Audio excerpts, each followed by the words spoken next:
YouTube, welcome back YouTube, welcome back YouTube. Today I'm here back with another video. Today I'm here with the topic Calgary International Airport review and should you visit or not with yours, mine's AA Airports and Airlines.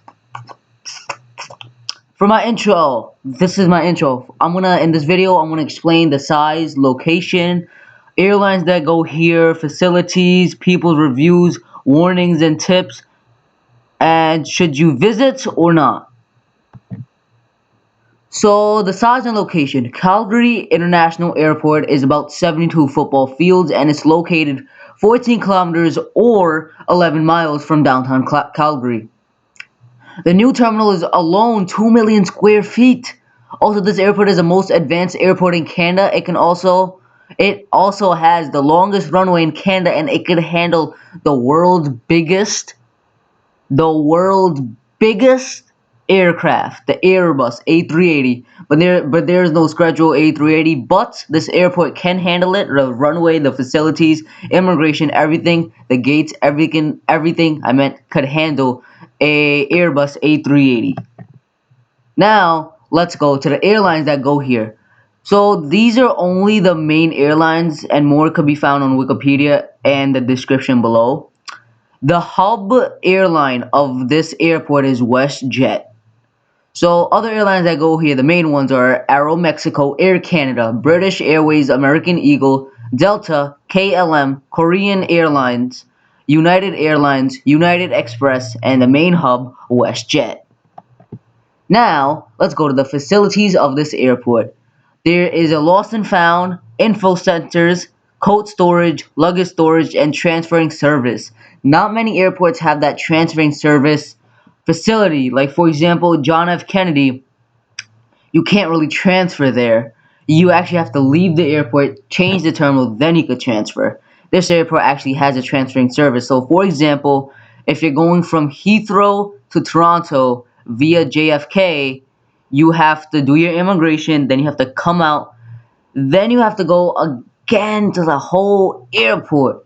But for Calgary, for example, if you're traveling from Heathrow to Toronto, you could just go through security. You're there. There's no need to collect. There's no need to give your luggage. No wait problems. No nothing, because Calgary has a transferring service, and also Calgary has a luggage storage, which not that many airports actually have. And lost and found, only I think 7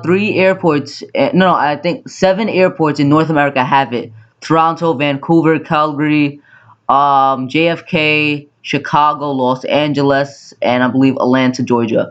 So basically, what the lost and found service is that once you lose the item in the plane, aircraft, during the transferring services, you could call the airport and they could deliver your items that you left for free of cost, which is pretty dope.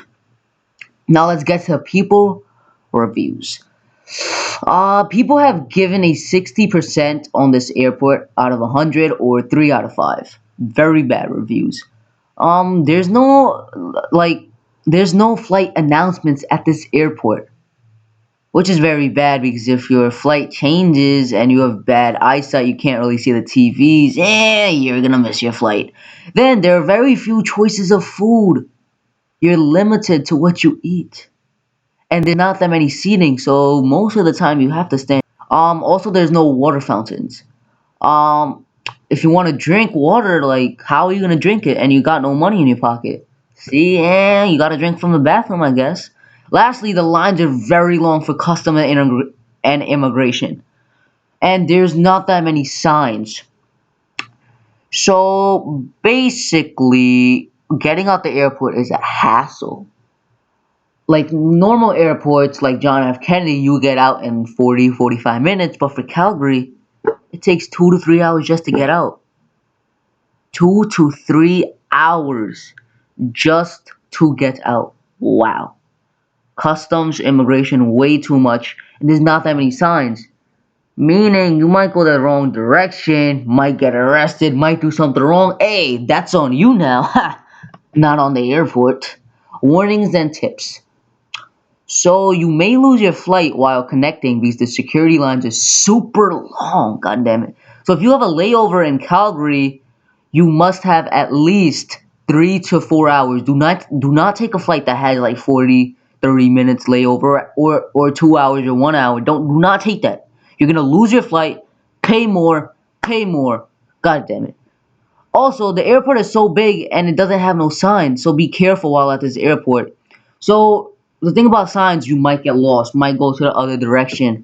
And since the airport is not big, it's long, meaning it's gonna take a very long time for you to get your connecting flight. So at least have 3 to 4 hours. Also, 60% of the time, Canadian customs will open your bag and fine you for simple stuff like gold earrings or even books. I remember going last year to Calgary, and I had a brand new book. It was all wrapped in plastic. I came, they put $34 Canadian customs on that book. They they thought I was trying to sell it. God damn it, sell it. Also, you do not. I tell this to everyone who comes to my office. Do not bring new electronics in Canada. Do not bring new electronics in Canada. Or do not even bring the boxes of old electronics. That will lead you to heavy fines or even seizing your items. Unless it's a new phone. You could bring a new phone. Canadian customs will not see anything.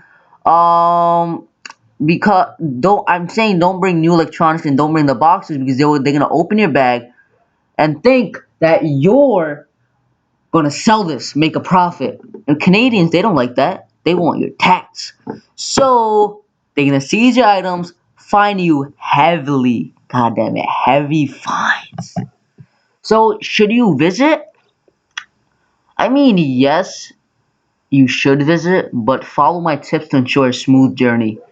Like always take a water bottle from the aircraft if you're trying to connect to another aircraft. There's no water fountains. Always wear sneakers because a lot of walking long. At least have 3 to 4 hours layover, and that's it. Thank you. This is your boy AA Airports and Airlines. Please subscribe, comment, like anything. Follow the rules.